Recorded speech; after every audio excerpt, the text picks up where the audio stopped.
हाय दोस्तों, आप सबके लिए मैं एक अच्छी कहानी लाई हूँ। देखो और पसंद आई तो लाइक और हो सके तो एक कमेंट करें और सब्सक्राइब कीजिए। चलो कहानी सुने। मेरे तकिए के नीचे, एक परी कथा की कहानी। एक सुबह सैम कुरकुरे अनाज चबा रही थी। तभी उसने देखा कि उसका दांत हिल रहा है। माँ, मेरा दांत ढीला है, उसने कहा।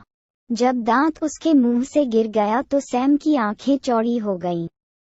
उसने चमकदार, नुकीले दांत को पकड़ लिया। तुम बड़ी लड़की बन रही हो, माँ ने मुस्कुराते हुए और धीरे से दांत को छूते हुए समझाया। तुम्हारे सभी दूध के दांत गिर जाएंगे और मेरे जैसे नए बड़े दांत उनकी जगह ले लेंगे। लेकिन क्या वे सभी एक साथ गिर जाएंगे? सैम ने पूछा। नहीं प्रिय, आज रात सोने से पहले अपने दूध के दांत को अपने तकिए के नीचे रख दो। टूथ फेयरी आकर उसे ले जाएगी। सुबह तुम्हें एक उपहार मिलेगा जो टूथ फेयरी ने तुम्हारे लिए छोड़ा है। वाह, सैम ने सोचा, मैं अपने दांत को तकिए के नीचे रखने के लिए ही उपहार पाने जा रही हूँ। माँ, क्या मुझे अपने हर दांत के लिए उपहार मिलेगा? सैम ने पूछा। हाँ प्रिय, माँ ने उत्तर दिया। सैम बिस्तर पर जाने का इंतजार नहीं कर सकती थी, ये देखने के लिए कि क्या उसकी माँ ने जो कहा वह सच था। उसने ध्यान से अपने तकिए के नीचे छोटा सा दांत रख दिया। एक उम्मीद से घबराई हुई, उसका पेट तितलियां से भर गया। वह आखिरकार सोने से पहले करवटें बदलती रही। अगले दिन सैम बिस्तर से उठी और तकिया फर्श पर फेंक दिया। उसे उम्मीद थी कि वह कुछ चमकदार सिक्के या कुरकुरे डॉलर के नोट देख पाएगी, जैसा कि उसकी माँ ने वादा किया था। लेकिन इसके बजाय वहाँ कुछ भी नहीं था। कोई दांत नहीं, कोई उपहार नहीं। माँ ये देखने के लिए कमरे में भागी कि क्या गड़बड़ है। कोई उपहार नहीं है और मेरा दांत चला गया है। सैम रोया। यह अजीब है, माँ ने कहा। सैम के मन में एक विचार आया। शायद मैं टूथ फेयरी को एक पत्र लिखूं। मैं उससे पूछ सकता हूँ कि क्या वह मेरा दांत और मेरा उपहार ढूंढ सकती है। यह एक बढ़िया योजना लगती है, माँ ने जवाब दिया। उस रात सैम के सोने से पहले उसने ध्यान से एक पत्र लिखा। उसे मोड़ा और अपने तकिए के नीचे रख दिया। उसे उम्मीद थी कि टूथ फेयरी उसकी इच्छा पूरी करेगी। प्यारी टूथ फेयरी, मेरा ओ कहाँ गया? मेरा दांत कहाँ है? मेरी माँ ने मुझसे कहा था कि मुझे मेरे दांत के लिए एक उपहार मिलेगा। तुम्हारी दोस्त, बहुत दुखी सामंथा टूथ फेयरी ने टूथ फेयरी लैंड से सैम का पत्र पढ़ा। इससे पहले कभी किसी बच्चे के तकिए के नीचे से कोई दांत या उपहार गायब नहीं हुआ था। उसने अगले दिन सैम के घर पर एक असाधारण उपस्थिति बनाने का फैसला किया। अगली सुबह टूथ फेयरी सैम के घर में घुसी।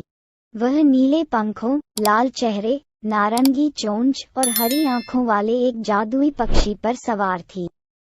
सैम, गॉडी से मिलो। मैं जब दांत इकट्ठा करती हूँ और उपहार देती हूँ तो उस पर सवार हो जाती हूँ, टूथ फेयरी ने कहा। सैम और उसकी माँ अवाक रह गईं। उन्हें यकीन ही नहीं हुआ कि टूथ फेयरी उनकी रसोई में थी। सब लोग इकट्ठे हो जाओ, सैम ने कहा। अब चलो अपनी जासूसी टोपी पहनकर यह पता लगाते हैं कि उपहार और मेरे दांत का क्या हुआ। सबने बात की और एक योजना बनाई। गॉडी को छोड़कर सभी टूथ फेयरी, सैम और माँ दांत और उपहार की तलाश में घर में अलग हो गए। इस बीच गॉडी पिछवाड़े में घुस गया। उसकी लंबी चोंच जमीन में घुस गई। गिलहरियां पेड़ पर चढ़ गईं। हेजहॉग भागे, जबकि ब्लूबर्ड और रॉबिन चहचहाने लगे। जबकि बाकी लोग दांत और उपहार की तलाश जारी रखते थे। गॉडी ने पागलों की तरह पिछवाड़े में छेद को ढक दिया। सैम ने खिड़की से गॉडी को आवाज लगाई। तुम बाहर क्या कर रहे हो? उसने संदेह से पूछा। हमें जाकर देखना चाहिए कि क्या हो रहा है। गॉडी क्या कर रहा है? गॉडी ने खुद को टूथ फेयरी सैम और उसकी मां से घिरा हुआ पाया। वह शरारती ढंग से उछल कूद कर रहा था, जिससे जमीन पर मिट्टी फैल गई। सैम को जल्दी ही पता चल गया कि वह कुछ छिपा रहा है। गॉडी, वहाँ क्या है? खुदाई के कुछ सेकंड बाद ही सैम को मिट्टी के ढेर के नीचे एक पैकेट मिला। हाँ, बढ़िया काम किया, सैम, टूथ फेयरी और उसकी मां चिल्लाईं। लेकिन सैम की मुस्कान फीकी पड़ गई। वह गॉडी पर उसे धोखा देने के लिए गुस्सा थी। तुमने मेरा उपहार क्यों छिपाया? उसने उससे पूछा। सैम ने गॉडी की आंखों में झांका। मुझे गुस्सा आ रहा है कि तुमने मुझे धोखा दिया, गॉडी ने हंसते हुए स्वीकार किया। मुझे खेद है कि मैंने तुम्हारी भावनाओं को ठेस पहुंचाई। मुझे लगा कि यह मजेदार होगा। मैंने इसे कसकर लपेटा था ताकि जब तुम इसे पाओ तो ये सुरक्षित रहे। साथ ही तुम अपना दांत और अपना उपहार दोनों रख सकोगे। सब ठीक है, गॉडी, सैम ने कहा। मैं तुम्हें माफ करता हूँ। सभी ने एक दूसरे को गले लगाया और बेहतर महसूस किया। अगली बार चलो एक ऐसा खेल खेलते हैं जो हम सभी को मजेदार लगे, सैम ने कहा। गॉडी ने जवाब दिया, यह एक जादुई विचार लगता है। धन्यवाद, टूथ फेयरी, माँ और सैम ने पुकारा। टूथ फेयरी गॉडी पर चढ़ी, अलविदा कहा और अगले खोए हुए दांत की तैयारी के लिए टूथ फेयरीलैंड वापस उड़ गई।